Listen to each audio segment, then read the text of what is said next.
6.5%, was it? Is that what the current odds are of the Stanley Cup? Well, and if you look at the round-by-round progression, the Stanley Cup favorite is the Vancouver Canucks.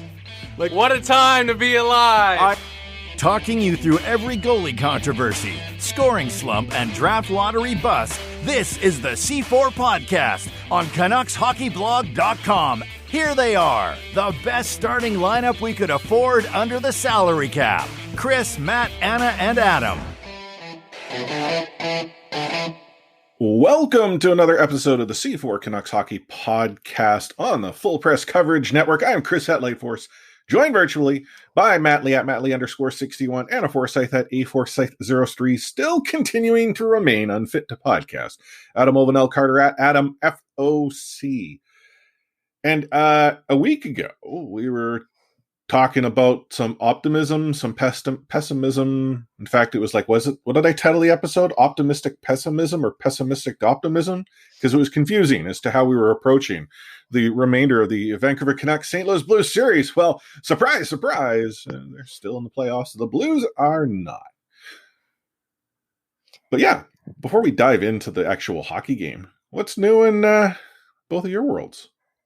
Well, I thought you were literally going to say pestilence instead of pessimism, and I was thinking that was kind of fitting.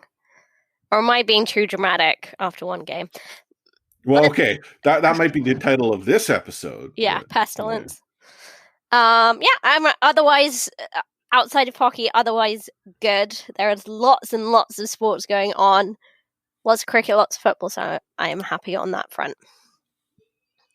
Yeah, on that note, just because Anna went first and talked about different sports going on, maybe you want to get into it very, very super quickly, Chris, but like a special shout out to Alphonso Davies and Bayern Munich winning the Champions League. I think that's pretty cool. A homegrown product, like literally homegrown product for the Vancouver Whitecaps. And you know me and the Vancouver Whitecaps, and I could go on a bender about Alphonso Davies, but it was a really kind of like an awe-striking moment just to see like a homegrown product starting and winning the Champions League with Bayern. So I thought that was pretty cool over the weekend. Yeah, no, definitely good on Fonzie. Yes, he developed in the Vancouver Whitecaps academy and graduated to the big club, but this kid had natural talent that is now being seen in Europe to the extent that he is considered one of the top left backs in the world, and happens to be a card-carrying Canadian who's been capped as a Canadian, which is equally crazy because of the number of sort of Canadians in the past who have elected to go and play under different flags. Yeah. He's the Maple Messi. The Maple Messi? Is that what they're calling him? Yeah, I like That's that. Pretty cool. First Canadian to ever start in a Champions League final. Is he the first? Yeah, that sounds about right. Yeah, I watched the game. It was very tense. I mean, I sort of care about the Whitecaps angle. Well, okay, whatever. Every time I talk about Whitecaps or MLS, you drive the bus over top of it. Matt just goes and complains about the Whitecaps sucking. Like, I'm not trying to suggest it's on par with what we see out of Europe. It is nowhere near. In fact, the MLS would tell you as much. We're the league that either European players come to continue their career on, or hopefully the Alphonso Davies, or as English broadcasters say, Alphonso Davis, can graduate to. Because I don't know who is more excited about that win, Alphonso himself or the Vancouver Whitecaps getting paid £1 million. Is that a lot of money? £1 million? Not as much as it used to be, Matt. Doesn't get you as far as it used to. 2 million Canadian. But yeah, no, it's good on Fonzie. You might be wondering, why are you talking about this type of stuff with a hockey podcast? Because it's like crazy sports time. Like every sport outside of like NFL football is currently playing. Like around the world, I think like every sport except for NFL football. Matt, get this. Did you hear that the Miami Dolphins apparently going to have up to 13,000 people come and watch them play? Yeah, I saw that. Because what could possibly go wrong in the state that has been the hardest hit by the coronavirus? Yeah, that sounds like a perfectly logical and totally rational idea for a state that has just really, really done well on the coronavirus front. I see no problems with this whatsoever. That was sarcasm, by the way. Even in the UK, which is very poorly run, had a very poor response to coronavirus, but they had a 1,000 person crowd for a friendly cricket game, and then they were going to start doing that when the season started, and they were like, no, it's too bad.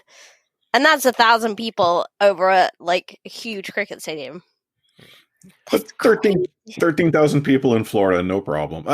It's just surreal. One, the NFL still thinks that they're going to be able to go and play without really adjusting. Like, even Major League Baseball acknowledged, yeah, we're going to have to try to do something different. And they're running through troubles of their own. And now the NFL is going to look at the NBA and look at the NHL and how what they're doing is working, especially in North American sports. You'd think the NFL could smarten up. But hey, what do I know? I'm just a lowly podcaster. One other note about the NFL. If you happen to be a member of the C4 Discord, which if you're not, it's discord.io/C4 Discord. I dropped the link to the season ticket holder package for the inaugural season of the, almost said Oakland, the Las Vegas Raiders. It wasn't that impressive. I'll just say it right now. I'm sorry. Did you not watch the entire video? I You did. Open up the box and it starts playing the retro NFL film music. It's a unique gesture, but does it beat when the legitimate players bring them to you door to door? I realize that's hard to do in the coronavirus times, but for me, it means much more when I get I've never been a season ticket holder for anything, by the way, but it means more to me when one of the star players of a team is bringing me my season tickets than some box that has the new Allegiant Stadium and it's playing the theme. I mean, it was cool, but it wasn't crazy cool for me. Okay, okay, yes. If a player hand delivers it to you, sure, that's something else. But considering other season ticket packages I've seen, this is some next level stuff. Comparative to the Vancouver Whitecaps that just send me an envelope with some badges and coupons to get a discount on beer or something and that. You wonder why, and you wonder why Anna and I just dismiss the MLS so much, huh? Oh, I'm not gonna lie, the Arsenal season ticket pack isn't that impressive either.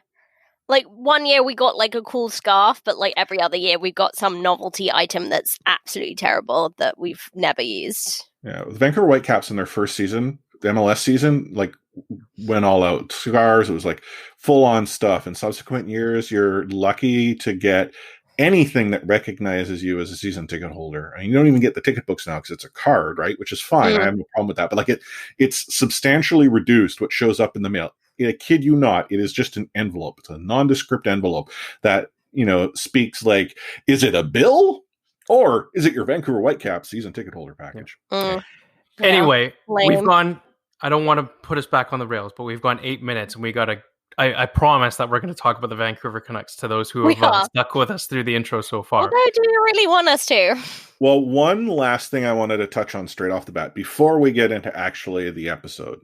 For those of you who have followed sort of the Canucks social media for quite some time, follow Canucks podcast. You may have heard of the Real Good Show and or subsequently Locked on Canucks. Well, one of the guys behind that, Justin Morissette, and I believe he works for, I want to say Sportsnet 650.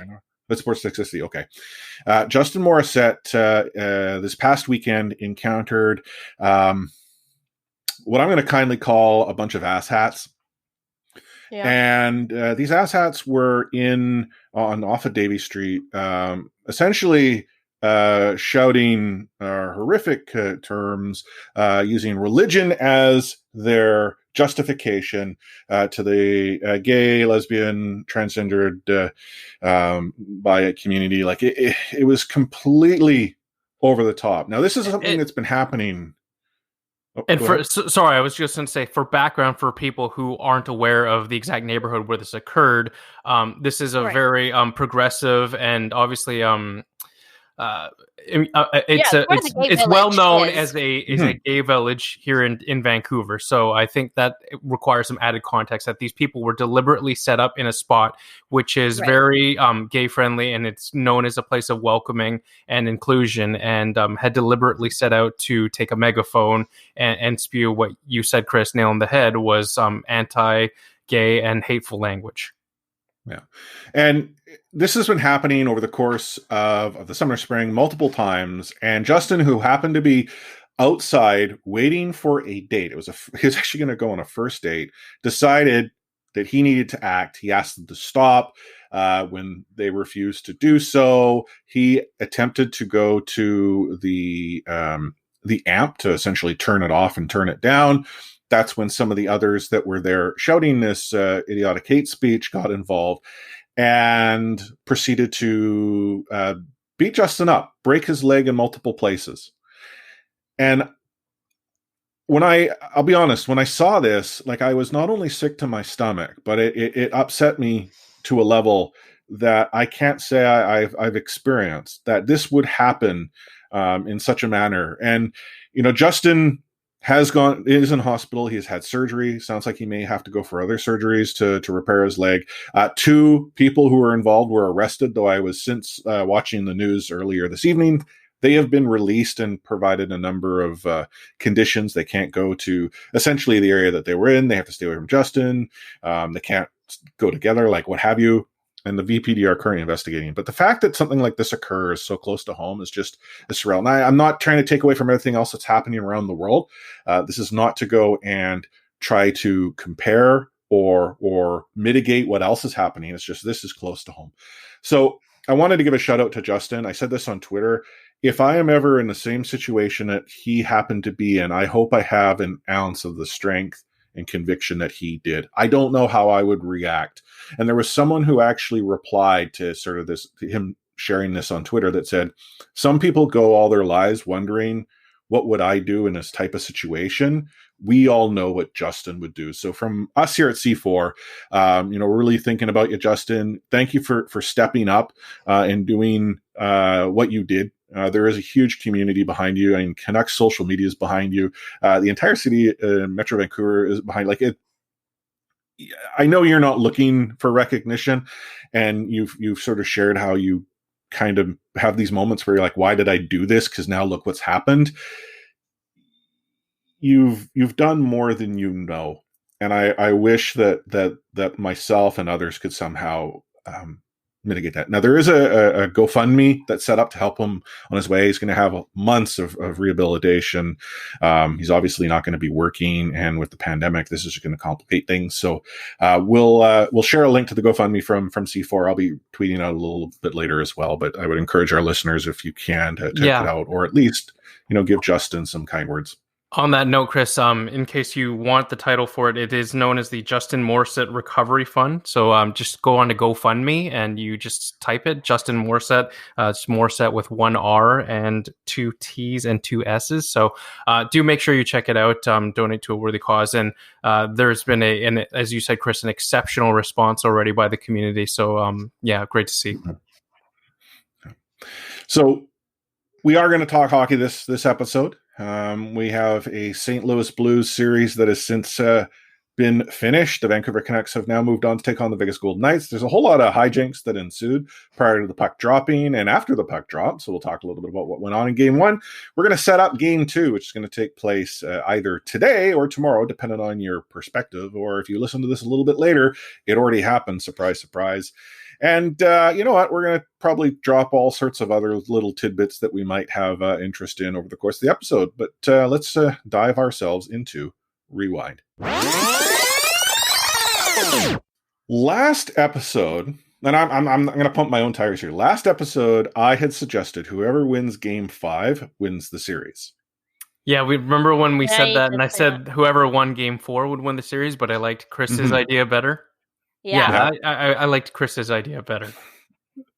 But, looking at Game 5 was surreal. I I was watching the game. I had on TV, and at one point, Marnie comes by, and the Canucks were down, and she's like, "What? How's it going?" I'm like, "Yeah, not well. Canucks are going to have to regroup for Game 6." Like, you consider how the Canucks looked through the first period, and I would say like the first 5 or so minutes of the second. At that moment in time, did you foresee the Vancouver Canucks being able to do what they did against Jake Allen? So I'm not going to lie. I think I was sort of right in the same boat there with you, Chris. By the time the Blues had gone up, I believe it was 3-1 at that point in the second period. Mm-hmm. I was already mentally preparing myself for how we were going to try and stave off elimination in Game 6. Because true to every Canuck fan's suspicions, what could go wrong did seem to go wrong early in that second period. And I was fully anticipating us coming from behind in the series, or at least trying to, going into Game 6. What about you, Anna? Yeah, I think just because of the way Game 3, in particular Game 4, went, it just felt like, not the beginning of the end, but just definitely like, oh, here we go again, and then, like, this isn't it. But I still believe Canucks can take this, but it'll have to be in 7. Well, and consider, what we had seen leading up to that, right? The Vancouver Canucks, and we talked about this in the last episode, we were talking about production being an issue. Matt, I think you had pointed out, whether it was on the podcast or in Discord, that you look at the Blues and the Canucks, they had matched up in sort of the top 2 lines, but then lines 3 and 4 where the Blues were dominating. Players such as Jake Virtanen had been called out numerous sources, including on this podcast. And we had hypothesized, did Jake play himself out of the lineup with Adam Gaudette coming back in for him? Well, Jake did not play himself out of the lineup. Adam did find his way in. Unfortunately, Big Mac Zach, he got bounced out. And Jake found himself elevated, which is another question we were asking. Like, if Jake stays in and Adam comes in, like, how does this work? It's maybe Travis Green is the Jag Whisperer, right? Like, I mean, he's just certainly, he's like a chemist. He's mixing his lines up, just finding the chemistry. It was impressive. Not gonna lie, I was doubtful when I saw that was what he was doing, but it worked. I mean, as much as we, I think there's this belief that maybe Travis Green was, throwing anything he could against the wall, juggling things up in the blender and trying to see what sticks. I do think that at that point in Game 5, you do have to give Travis Green a little bit of extra credit, because let's remember, before Game 5, I think he was asked very specifically about Jake Virtanen. I can't remember the exact question, but someone asked him when he was asked about the bottom 6? And they were asked about bottom 6, but he was also asked about Virtanen specifically, and he said, like, okay, I'm not worried about Jake. He said, I'm not worried about Jake. I've got confidence in Jake, something to that effect. I think this was a calculated move by Travis Green in Game 5, was that Jake Virtanen is this guy who can be a game breaker, and he can contribute in spurts when he is asked to do so on a limited basis. So he's kind of that break glass in case of emergency player, but he seemed to obviously pay off in Game 5. Go ahead, Anna. No, I was just saying that there's this myth of playoff Jake, right? That whatever liability he can be during the regular season, when it comes to the crunch, that he will show up. Now I think, like, it's not like it's a real thing now. We can say, oh, playoff Jake has arrived, but he has been solid since that game. We're gonna get into Game 1 later, but he did show that, we talked about him being checked out. We talked about him not looking like he wanted to be there. Like, he wants to be there. He's invested. And you really have to give it to Travis for, like, getting that attitude shift, or just game attitude right with Jake. Mm-hmm. Can we fast forward to Game 6 now? Well, no. I just want to sort of talk a little bit about like, because we sort of led this up, Jake showed up. Suddenly, Jake gets 2 points. He gets a goal. I mean, we started seeing Jake decide, oh, I can actually play in the playoffs. Maybe it's his attitude. Maybe it's the positive reinforcement. Who knows? Jake is suddenly turned on. But Tyler Mott, like, what happened to turn Tyler Mott into the player he is in the playoffs? He has gotten the same number of points in the play-in and playoffs than he had the entire season. The breakaway was slick.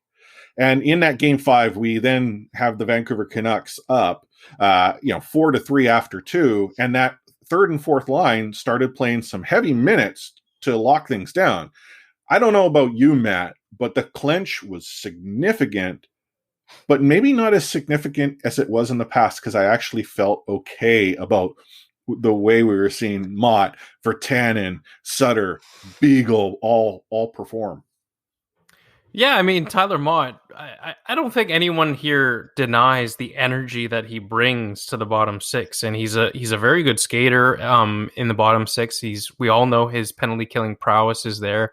I mean, I don't think any of us sort of doubted the abilities. It's just that the puck never really seemed to go in for Tyler Mott, and he didn't really get many offensive opportunities. But when he did, he obviously was cashing in more often than not against St. Louis. 4 goals in the entire series, which is more than he had all regular season.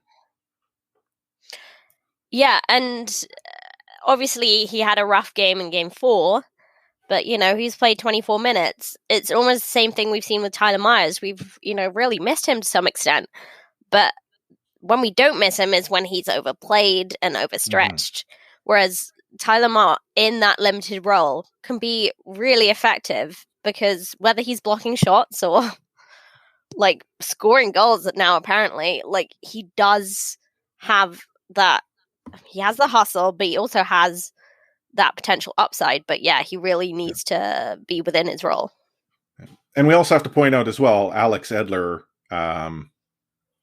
found himself pretty much gone late in the second throughout the third. Like, the Vancouver Canucks were playing with a significantly short blue line with one of their stalwarts, and still were able to hold things together. Troy Stetcher, of all players, suddenly sort of refound his game.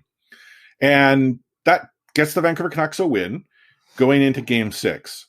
So raise your hand, and I know our listeners can't see this, if you expected the Blues to put Binnington back into the pipes instead of Jake Allen for game 6. Like, ladies and gentlemen, there are no hands up. It is. When I remember, when it got announced, I can't remember who it was in Discord now. It was like, what? Like, they were surprised. Like, what the hell's going on? Like, why would Binnington come in? Like, you think about games 1 and 2, the Canucks had Binnington's number. Like, he couldn't stop nothing. He was letting in bad goals. And Jake Allen was the one who actually provided the Blues the sort of stability they needed to stay tight in games and almost sort of tire the Canucks down. So, putting Binnington back in was nuts. But hey, guess what happened minutes into the game? Yeah, that's the thing. The offensive wizard, the Regal Beagle, scored. The Regal Beagle. I know. I just really see him. It's so funny that there's that clip of him saying, "Do I look nervous?" Because around the Canucks, he really does every single time.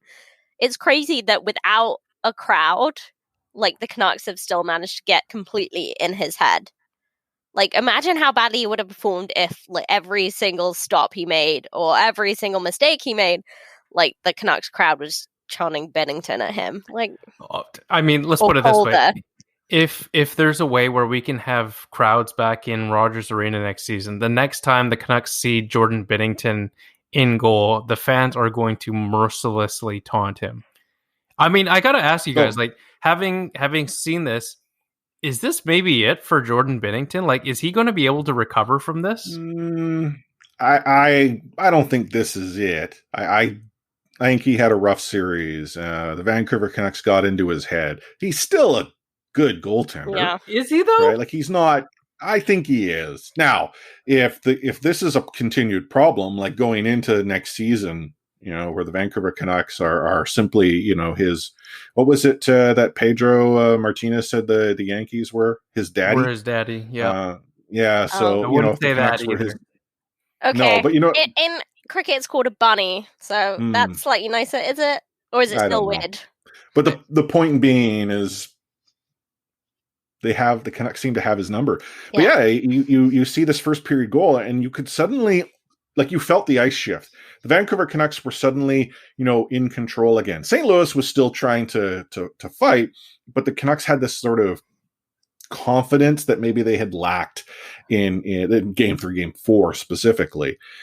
Second period rolls around. Who else but the Rooster to score a goal to kick off the second early? Like, we're talking like quicker than Beagle scored in the first. And then Troy from Richmond pots a goal. And Brock Besser shows up and scores one. The Canucks now have a 4-0 lead.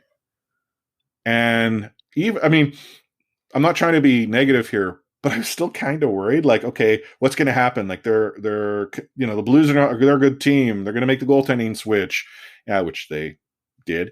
And what's going to happen?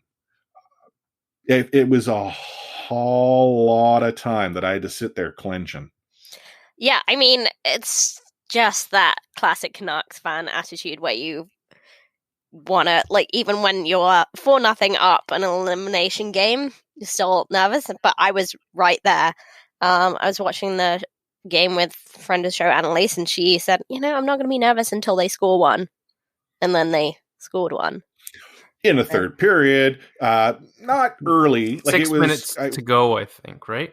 Or 6 minutes in. No, I think it was 6 in. Like, it was it wasn't early enough that you'd be concerned, but it was at a point in the game where you're like, okay, time to settle down, boys. But then once the Canucks had the 5-1 goal, you unclenched pretty quickly. Yes, which the 5-1 goal really relaxed things. Relax the muscles, did it? Oh, very much so. When was it? Was this? I'm trying to think. This was the goal that then led to Burby pulling Jake Allen with like 6 minutes. No, left that was before that. Or whatever. No, they pulled him with 8 minutes left. That was before that, wow. but see, that's I'm trying to do the math. Honestly, I loved, like, they've done studies about this, and the ballsier that you are with stuff like that, the better. Obviously, it didn't pay off here, but I was just like, good for you, Craig Berube. Like, come on. Okay, this is why I'm so confused, because it was so early. And in the back of my mind, I'm like, no, yeah, they pulled the goaltender, then the Canucks got a goal. Oh, maybe that was the Mott goal later on in the game, because, again, Motter got another 2. But when Jaden Schwartz scored at 18:38, I did not care. And yes, nothing was over at that point, but eventually Tyler Mott got another goal, and then we were partying. We were still standing. We were singing Pina Colada. The gifts were flying on Twitter. I dug out my Budweiser Red Light. Decided Baby Force is no longer going to be scared of it, whether she knows that or not. Doesn't work. I need new batteries. I was going to say, I'm scared of that thing, so. But Vancouver Canucks get by the St. Louis Blues and find themselves into the second round of the Stanley Cup Playoffs, where they're taking on the Vegas Golden Knights, which I guess we'll talk about in our next segment, Half Full, Half Empty. But the one final thing I actually wanted to touch on, and this is just sort of some small stuff. The Canucks social media account did the whole hand wave by Bennington, which was kind of interesting. Don't care. When did the? I was just like, I've definitely taken shots at the social media account, and I think pretty deserved shots. It's finding its feet as being a little sassy, like a bit less corporate, and I think it's getting there. And I liked that because it was dunking on the other team, not its own fans. And yeah, true. I'm sorry, but like the guys like saying that was classless, like considering what a POS Jordan Binnington is, like I don't really think that counts as classless. But also just like the Suzuki like head tap and stuff like that. I think that's fun. I think that's playing with the game, and what some old white dudes think is classless, I'm not sure I care. So I like the fact that the Canucks social media has an edge. Roussel's Beak up here, the guy who doesn't care, but actually put his name, Roussel's Beak, in our chat. the edge is nice. I kind of wish it had happened years ago, because now totally. it seems like the Canucks are at sort of the back of the pack when it comes to sort of this edginess, but they're still learning. To your point, dunked on the fans, not a good play. Doesn't matter. Yeah, the fans, there are going to be groups of fans that dunk on you. They're fans. I think I've mentioned this on social media, because there's always this argument in Canucks Twitter whether you're a real fan or not. It's very simple. Do you want the Vancouver Canucks to win a Stanley Cup? Great, you're a real fan. Now, you might have a different take on how the Vancouver Canucks are going to win the Stanley Cup. That matters very little. What is it you want? The cup. Cool. You're a fan. Congratulations. Welcome on board. If you run an organization, don't knock your fans. They're the ones who, keep you employed. And I know that we're talking about small potatoes, but that's the worst that you can do.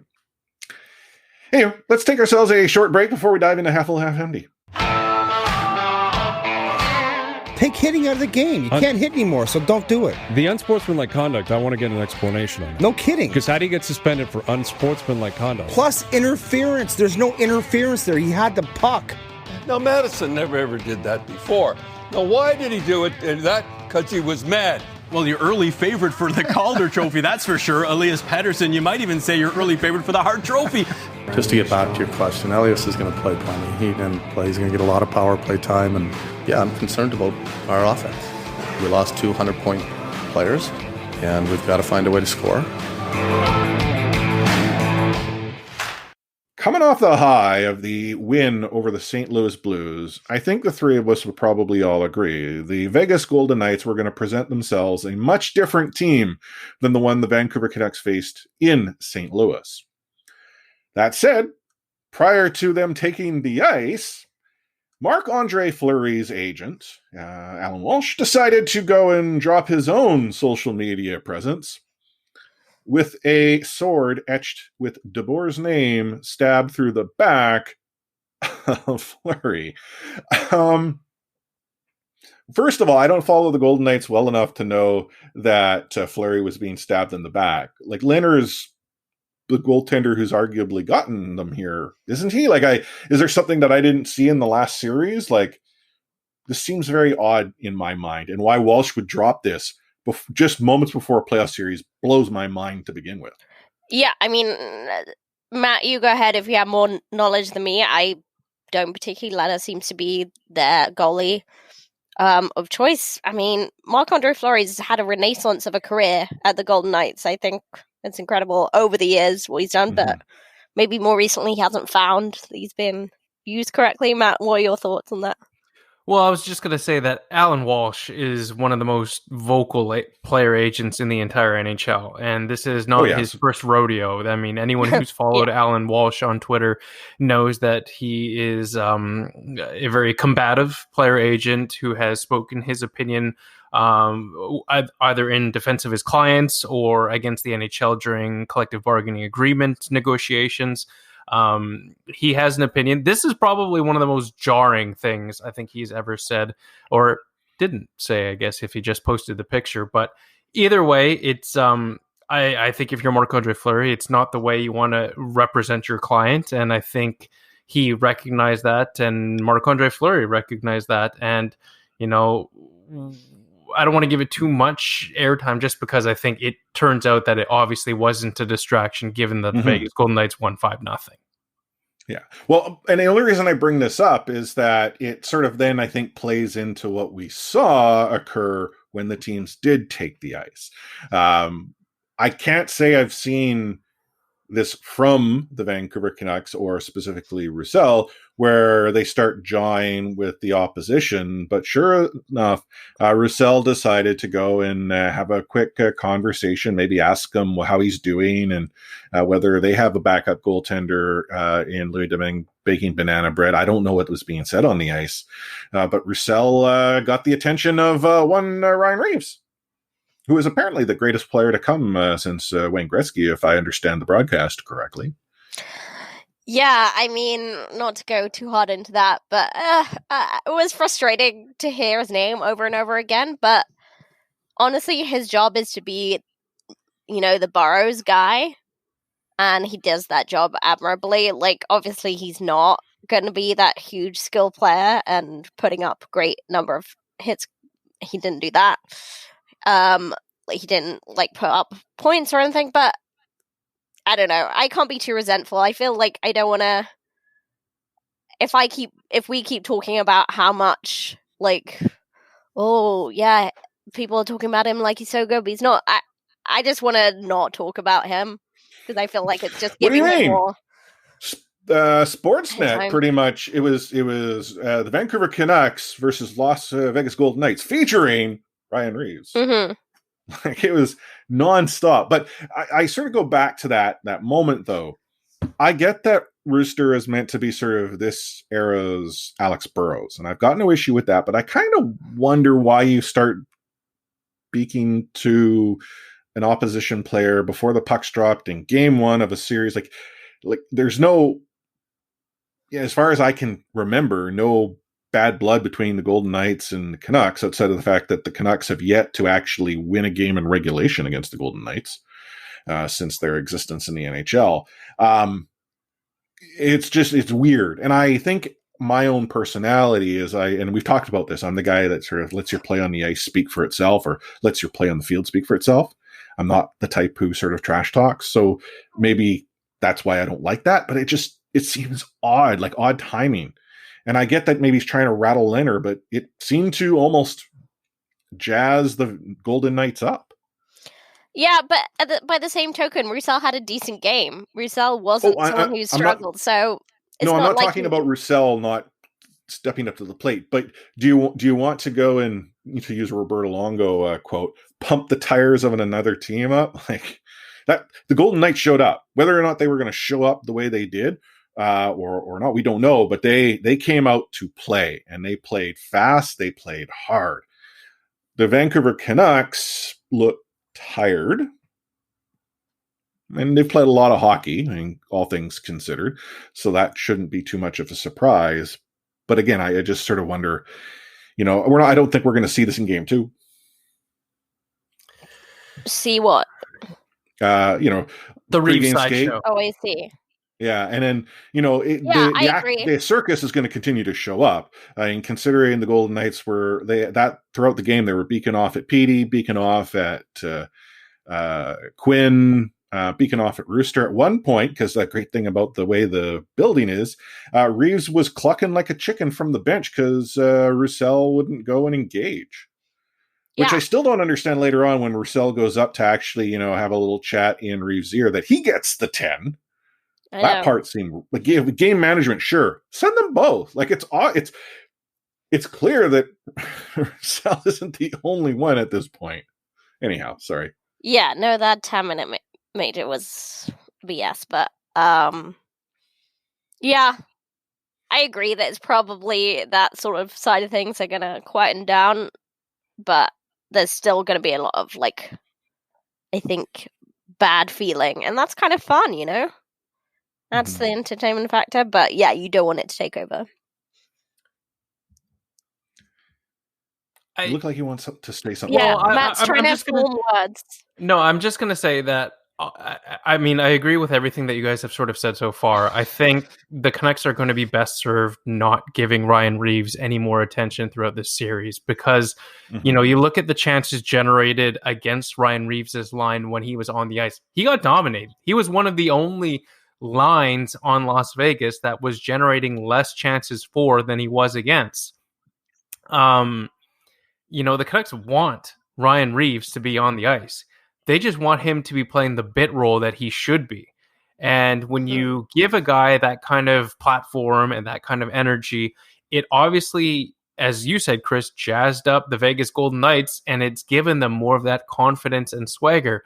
So what Roussel probably should be doing is shutting up and playing hockey, because Roussel did play a great hockey game, but not a fan of how much he had to jaw and jab with Ryan Reeves throughout the game, because it took on a life of its own. It became a distraction. I probably shouldn't use that word about hockey these days, but it became a distraction to the players and, to the fact that they were trying to concentrate on shutting down their top lines.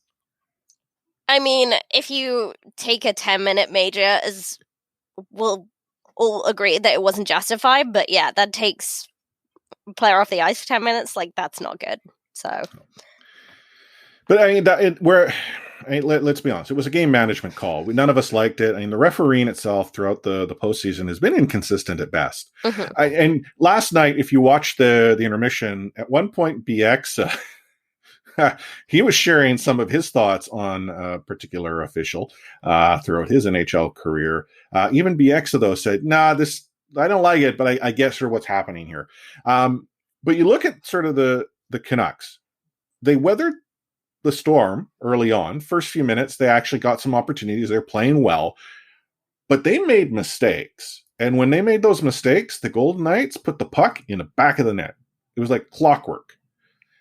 And to the point that we've sort of talked about, a mistake such as whether it's jazzing up, finding yourself in the box, if Vegas can capitalize as effectively how throughout the series, the rest of the series, Canucks are in a tough spot. Well, I mean, we saw on display in Game 1 exactly what has been advertised about Las Vegas throughout the entire season. They're a big, fast, deep team that doesn't necessarily need to hard match any of their opponents. They have 4 very good lines that are capable of putting the puck in the back of their net. Specifically, just their bottom 6 in general. They just play at such a high speed and level of game that it was overwhelming. And, I think you could tell that the defense in particular for the Vancouver Canucks just didn't have an answer to how to defend such speed. And for me, it does raise a lot of concerns about how the Vancouver Canucks are going to find a way to change their game around to give Vegas that real competition, because Travis Green can put his lines into the blender all he wants, but you're not able to make your team suddenly be faster. That's what really concerns me in terms of the long-term outlook of this series. I do agree with you, because it's not something Canucks have ever really been known for, besides a couple of players. It's speed. It's just not particularly part of their game. But if you look at the games 5 and 6 against the Blues, there was a lot of breakout, and the goals were just the Canucks skating super fast and capitalizing on the speed that they had, and the Blues mistakes. And Vegas are going to do that all the time because they're built on that speed and strength. But it is possible for the Canucks to match that. And it's not like they didn't have chances last night, but they could not finish them. No, did they have chances, though? They had a few, but the shots were bad. Well, and that was the thing. Really, the Golden Knights did really well. Sorry, go ahead. I was going to say the Golden Knights did really well keeping the Canucks to the outside. Yeah, I was just going to say the best chance was Chris Tanev's, the one where Pettersson made the between the legs pass behind to Tanev, and I feel like that was the best scoring chance they had the entire game. The other difference is, even though the Vancouver Canucks, for the most part, tried to keep the Golden Knights sort of to the outside, there was that one goal where was it on the penalty kill? I can't remember, where Markstrom, you could clearly see he was going to play himself out of the net, which he did. Yeah. He was giving up big rebounds. I think Chris Tanev was simply doing in front of the net. Yeah, he was. I mean, all he was doing was screening there. He was not helping. That sequence was indicative of how the Canucks played last night. Yeah, I agree. That was particularly bad to watch. Visually, that was kind of the Canucks' problems writ large, because what Markstrom has done well all season is adapt so quickly, and especially to Canucks defensive errors.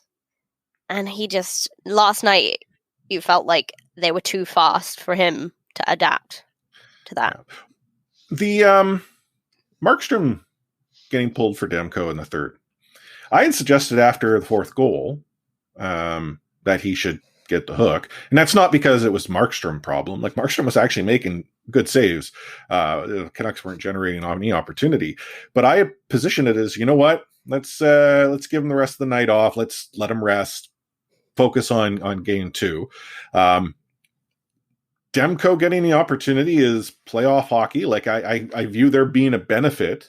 We're talking about this being a young team, and this is them growing and learning how to play in the playoffs. Well, I think Demko needs some of that opportunity too, getting that ice time, because he's not starting. Demko starts because Markstrom has broken his leg and they could not give him enough whatever morphine to make the pain go away. Yeah, I completely agree. But yeah, I mean, Green waited until the 5th goal, and it's just like if the Canucks look tired and Markstrom is part of that, give the guy a break. Obviously, agree, was not his fault that the Canucks were down by that many, but yeah, just why not give him the opportunity to rest, give Demko a few minutes, write the game off. Yeah. And let's be honest, Markstrom is going to need to stand on his head if the Vancouver Canucks have a chance of winning the Cup. This, as good as the team might be in front of him in any given moment, Markstrom needs to board that net up in more games than he doesn't. So whatever rest we sneak in, I think is beneficial. I agree. Okay, let's take another quick break and dive into the F word. He liked to say the F word. Oh, then get the here then. Okay, see ya. Right off. Is going to have the F word on it. I wish I could give you an explanation about it. I can't. You, out of here. You said the F word, Dad. You called me the F word. I'd start this segment off with the F word, considering what Matt's been doing on video. I mean, we should figure out a way to somehow capture the video and share it with our patrons so that they can see all the craziness that Matt gets up to. Like Anna and I were decent people, and then there's Matt. Now, Chris, we all know that we are all one team. Oh, okay. So he's holding up his towel, his playoff towel now, which translates really well to an audio medium like a podcast. You're welcome. They don't call me the best in the business for nothing. I'm also, in case you didn't see it, I'm wearing my nice shirt here. The salary cap, Marky Petey, Millsy, Huggy Bear. Is it the one with Dr. Bonnie on or no? No, it is not. I know. You should have got the Dr. Bonnie Is there a dog's ear around town? Maybe they can throw Dr. Bonnie on the bottom. Well, I was just gonna say once they trade, Besser for cap space, I'll be able to maybe squeeze Dr. Bonnie Henry in there with a white Sharpie you'll have or something. Cap, and you'll have 2 caps on your shirt. I'm gonna put space here on the top here. Yeah, and then I'll etch the space right out after the summer starts when the off season. Oh man, talk about a way to kick off the F word. So yeah, going into game 2, what the heck do the Canucks need to do to turn this bus around? I'm not trying to say, oh my God, the series is over, the sky is falling. It's only one game. And the Canucks are going to show up better than they did at some point. They have to. But what is the magic sauce here?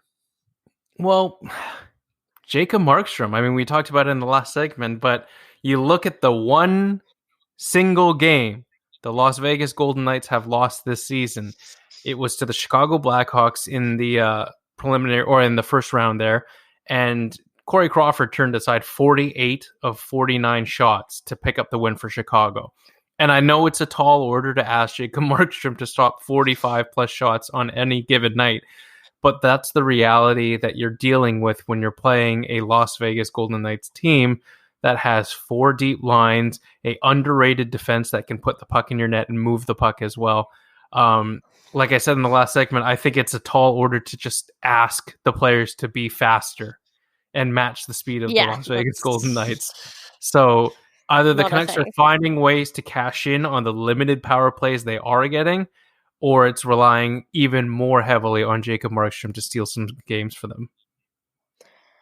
Well, I think you're completely right that Markey will need to step up in a big way.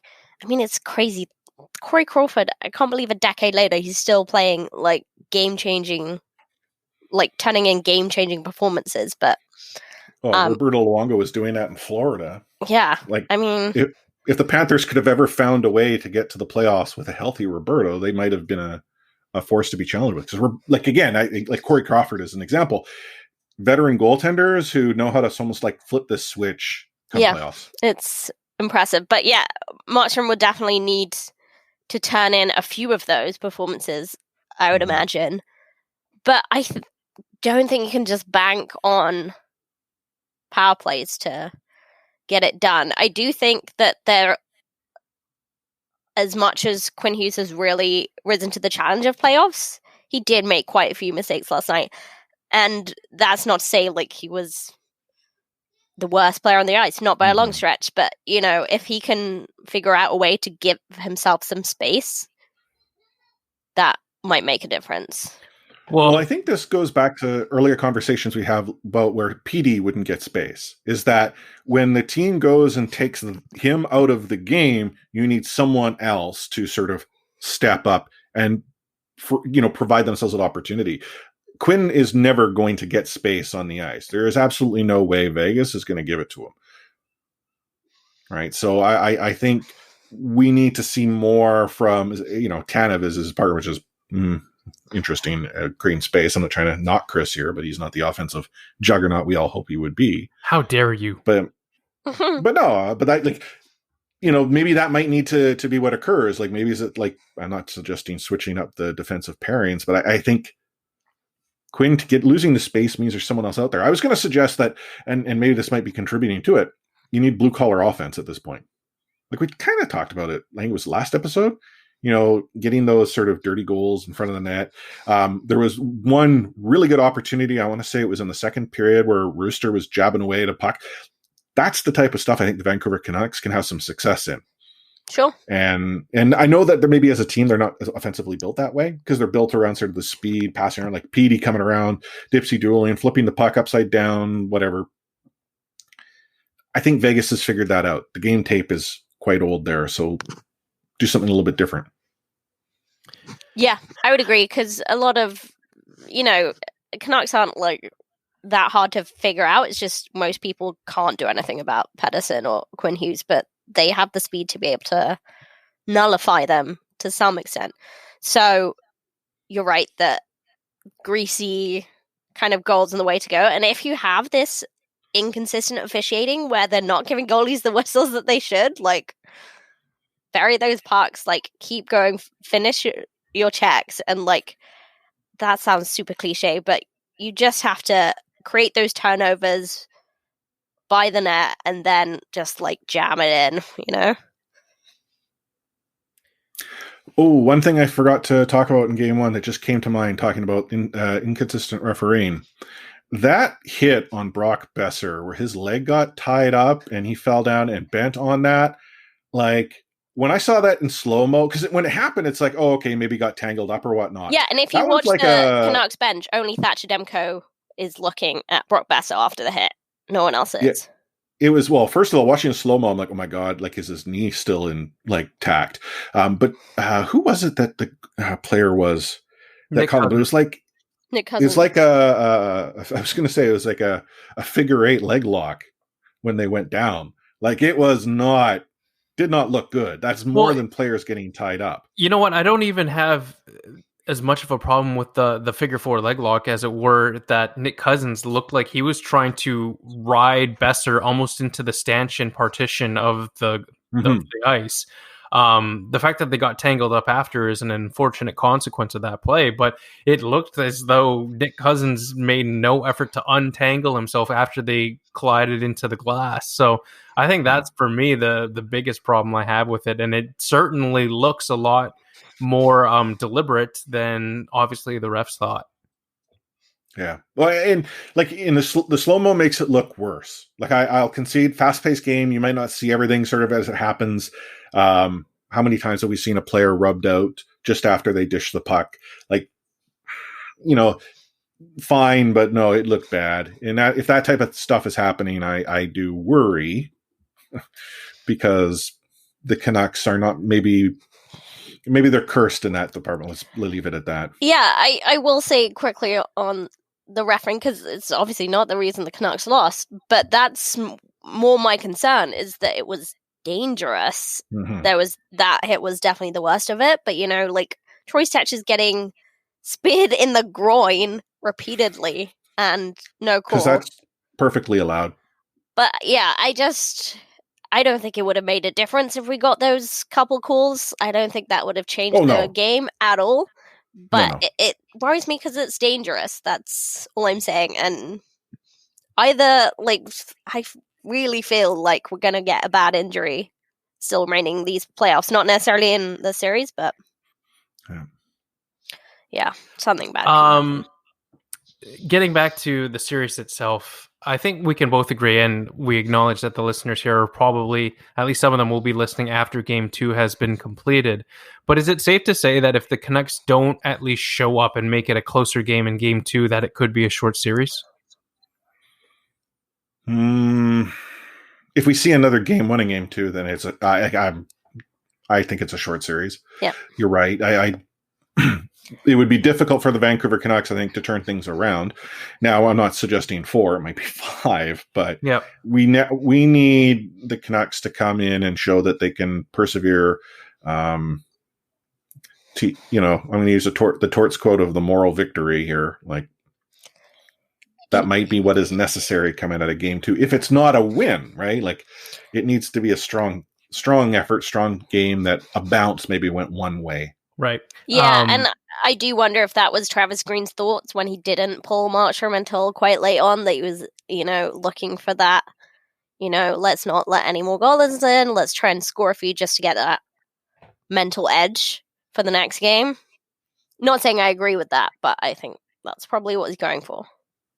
I only ask this because I think, historically speaking, throughout these postseasons, Game 1 against Minnesota, Games 3 and 4 against St. Louis, the Canucks have generally been able to deliver a much more, or at least a bounce-back performance, if you will, in the games where they have either been embarrassed or have lost in a not-so-close fashion. So I think it's going to speak volumes if the Vancouver Canucks can do it a third time. But it's also going to speak volumes if they play just as well as they did in Game 1. Because there's no doubt about it. The Game 1 against Minnesota in the play-in series looked just as bad as last night, probably. Yep. And that series completely turned around. Games 3 and 4 against the Blues looked pretty rough. That series completely turned around. But you do get a sense that if a team like Vegas gets on top of you again like that, then and that's one thing we know about playoff hockey, the teams get subsequently tougher and better as you go deeper in. So there's only so many times you're going to be able to turn this bus around and get yourself back on target. Tyler Toffoli, are we going to see him in this series? Like, even if this series goes long, like, I don't get any. I understand. I think it was was it Rick Dhaliwal? It's just as possible, sort of, later on. But I kind of get the sense that Tyler might not be until like round 3, if that. If that comes to pass. I think, from what I remember, I think Tyler Myers was probably the longer shot to return at this series than Tyler Toffoli was. We need both Tylers back, really, if you can. Sure. But I think Toffoli has a better shot of returning to the series than Myers does.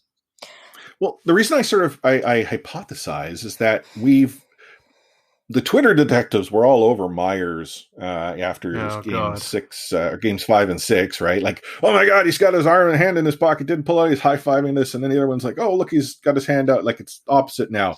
But I feel that we're getting more smoke around Myers, and we've had absolutely none about Toffoli. I think it's a little bit of the game within the game, though. Like, I don't think anyone is trying to tip their cap to the Las Vegas Golden Knights that, Tyler Toffoli may or may not be close to returning. Like, it's possible that Toffoli, we might not hear anything, and then all of a sudden, boom, he's in the game day. He's in the warm-up skate. Yeah, getting a hat trick. I was messaging with Rick about this yesterday, but like, this is the nature of the bubble. Everything is going to be vague. Like, if someone will know, it'll probably be Rick, and he doesn't really. He's getting little tidbits of information, but there's no media at practice. Everyone is on the outside here, so the biggest scoops we're getting is Thomas Strance's profanities from the bench. Yeah, which he gets quite clearly. Just a note here: you were messaging with Rick. Oh, why is Rick not yet been a guest on the podcast, Anna? Are you holding out? Oh yeah, we have like this very exclusive friendship. No, okay. I'm sorry. I threw it in there sorry, that was an unintentional name drop. This is not like us messaging on the daily. We are not like no, it's super just close friends. Because like Anna's like, yeah, I talk to Murph all the time. I don't talk to Murph all the time. Before he came on the show, I hadn't texted him in years. Can I just say that? Like I can't text him. Okay, but I could text him and I don't. And do you know how much restraint that takes? A lot. I'm a very disciplined person. What happens if that was Frankie Corrado, though? Oh yeah, totally different story. I would never be trusted with Frankie Corrado's number. Anyhow, back on track. No, you're right. And of all the people in the local market, if Rick Dollywall says something, it's extremely hard to even consider doubting him. I don't know if he's got like mind melding powers or something, but like agents talk to him, players talk to him, GMs talk to him, coaches talk to him. Rick is definitely the guy in the know. I think it's just a very thick black book. Or black cloud. I don't know what it would be these days. But yeah, the idea is that no one knows. But I think Toffoli, he has a real shot at coming back. Whether that makes all the difference, won't know yet. Going around the rest of the league as we sort of look to wrap this episode up, we've got a number of interesting series. Like people are already talking like, oh yeah, Boston and Vancouver again for the Stanley Cup. Oh, please no. No, I don't have the mental strength for that.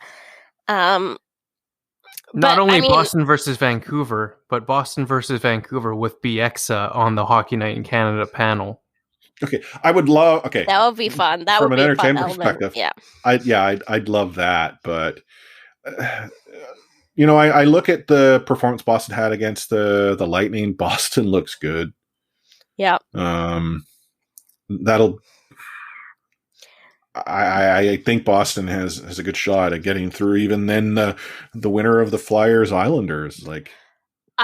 Yeah, and can we talk about the game that's going on right now? So Dallas 4-2 against Colorado right now after the second period. Once again, going down by a couple goals and coming back. I mean, everyone listening to this will know the result of this, but they're a lot better than I thought, Dallas.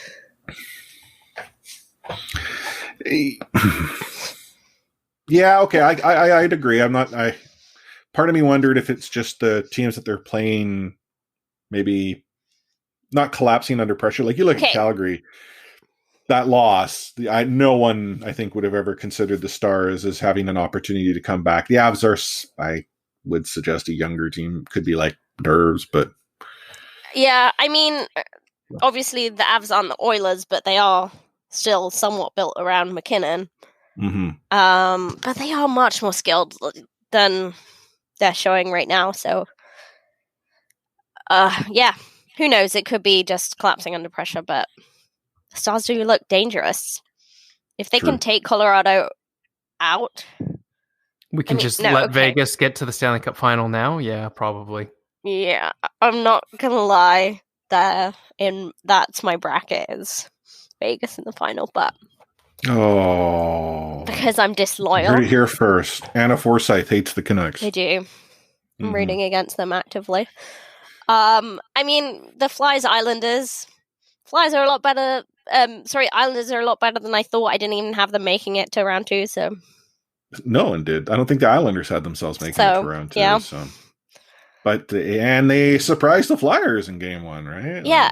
Also surprised me. I thought Pajot still played for Ottawa. So what do I know? And here he is scoring in the playoffs. Also, I didn't know that Kevin Connaughton now plays for the Avs. So he went from Vancouver to, without playing an NHL game, to Dallas, to Arizona, now to Colorado. Playing against his former team. Mm-hmm. There you go. Cool. So, here. End up an episode. Went an hour. A lot off the rails at the start. Matt started to get grumpy. You can always tell, like, having Matt on camera is interesting. You should see the facial expressions and like the eye rolls and like the shoulders dropping and all of that. He's a very expressive person. Yeah. Yeah. So he's smiling now like he's a total angel and never does anything wrong. Yeah. It's gonna be okay, right, guys? Silence. Okay, super last comment, or at least topic for the day. If the Vancouver Canucks get eliminated by the Vegas Golden Knights, was the season a success? Yes or no? Yes. Okay, fair enough. Like, well, I mean, think about it. Like when we preseason, I would have argued like the Vancouver Canucks, if they were to make the playoffs, that's great. That's awesome. Prove me wrong. I don't see them doing it, I think is what I had said. And then early in the season, and it's currently in our intro, at one point in time, they were the Stanley Cup favorite to win the Stanley Cup, because they had performed quite well. They're a young team. They're getting an experience right now that they would have otherwise missed had they missed the playoffs. They got through a tough opponent in the St. Louis Blues. They're playing against a tougher opponent, the Vegas Golden Knights. My one worry is simply with how the pandemic has impacted league income and the cap and how the Vancouver Canucks have little of it.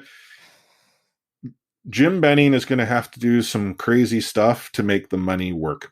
Yep, definitely. But that was true pre-pandemic as well. And it's harder. It's going to be harder. I would say it's harder, but the only good part of it is that a lot of teams that maybe weren't in difficult positions are now in difficult positions as well. Yeah, no doubt. Like it's just that, we think about the Vancouver Canucks right now. We were thinking that the window was starting to open, and I think it is. But now the ability to maneuver in that space is a lot more difficult. Yes, other teams have equal issues, but, gone are the years where the Vancouver Canucks could take a bad contract to help themselves out. They're going to be the team looking for, what was it? How many? I can't remember what the number was when myself and Peter Canuck were going through in Discord, where we had factored in there was going to be about 4 teams that would arguably have cap space to weaponize themselves. Those teams are going to find themselves the ability to get good quick. Yeah. And I'm not saying I want the Canucks to be that team. Like I would prefer them not to have been that one of the 4 teams. It's just is what it is. But there's no doubt that beginning March, we're sitting out of the playoffs. Not quite sure when March will return. Like probably within the regular season, but not definitely. Would have been too late to rescue the downward spiral the Canucks were on in order to make the playoffs, possibly. Yeah. So the fact that they're in the second round here, it's a win. It's a win for sure, and I do think I don't want to overplay the playoff experience thing, but I do think it's good for the young players. Anyway, wrapping up an episode as we normally do. I'm going to ask that you all, if you haven't done so already, click on the subscribe button in whatever podcast application you're listening to the podcast on. We are in every single one of them. And if we don't happen to be in your favorite podcast app for some silly reason and you found us another way, please let us know and I will look to remedy that. You might also be listening to us at the Full Press Coverage Network, and that is phenomenal as well. They provide us the network support that we so enjoy and appreciate to keep this podcast up and running. You can find us online on Twitter at the C4 Podcast and on Facebook, facebook.com/the C4 Podcast. And as I mentioned, Discord, we often hear us refer to Gate 16. That's where all the phenomenal conversations take place about the Vancouver Canucks. It's a real nice community. To take Canucks Twitter, and I know I talk about that often, it's very polarizing. We have sort of portions of both sides of the polls in our Discord, but it's much more reasonable conversations. Definitely. It's really good people. The community is fantastic. So if you're not already a member, please check it out. Discord.io/C4 Podcast. You'll come in, be able to chat. And at very worst, you'll get one message from someone, me, with a GIF. You'll get welcomed by Anna. You get welcomed by Roussel's Beak here. It's all good fun. But what final words of wisdom do you have for us there, Matt? Please show up for game 2 and game 3. Maybe game 4 if you can. That'd be swell as well. I don't know. I think part of me just hopes that the Canucks can win a couple games, just to sort of at least see where we're at as an organization. Wow, defeatist. Never. Anna? Yeah, what happened to positive Matt this season?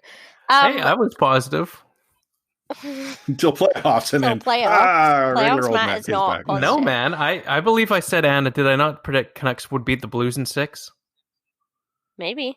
I said Canucks in 7, so... There you go. And last Who's episode, more positive now? Okay, last episode, you're like, Canucks are done. Until I did went not and said, say that. I did not say that. I gave you the out. I said that we were all talking as though it was a 3-2 Blues lead, but it was actually 2-2 at the time. I will say that, yes, Game 2 is massive. I don't want to look to Game 3 or Game 4. I'm just looking one game at a time. And Game 2 is absolutely huge. And, yeah, just show up, yeah. That's a good wish to have. Show up, please. Yeah, my final words. Just like we sort of talked about, was it 2 weeks ago? When we come back to you in 1 week's time, it might be phenomenal. It might not be. We don't know, but you will find out. Please continue to tune in. Please continue to participate in Discord. Please continue to engage on Twitter. And let's remain positive. I mean, at the end of the day, this is fun. It's hockey. And in the world as it is today, being able to watch hockey has been reinvigorating. Like, I am actually pumped. I'm shouting. I'm like, driving the sky with my fist. Like, it's just, I'm into this. And it's been a long time since I've been that invested. I think I'd have to go back to almost 2011 when I was that emotionally invested in the Canucks. Honestly, I complain a lot about Vancouver being a terrible hockey city, fighting to get games on, fighting to listen with sound, but Canucks during the playoffs, it's been fun. Obviously, it's dampened slightly by 2020 pandemic stuff, but it's definitely been cool to be around and have people, shout at each other wearing your jersey, and it's just fun stuff like that. Yeah. Oh, and one final word. If you go to Scott Road to celebrate, wear a mask and stay in your car. Yeah. 100%. Just to correct, police are actually encouraging people not to go to Scott Road at all. So okay, probably shouldn't do that. Don't do that. No, I'm sorry. It just occurred to me that scream inside party, your heart at home. Yes, that's quite right. Like the Japanese theme park told us, scream inside your heart. I wish that was at all possible when on a roller coaster. Oh, man. Well, on behalf of Matt Lee at Matt Lee _61, Anna Forsyth at A4603, myself, Chris at Light Forest, and the still unfit to podcast, and maybe returning sometime next season, Adam O'Donnell Carter at Adam FOC. I'm going to sign this episode off with those magical words. We out.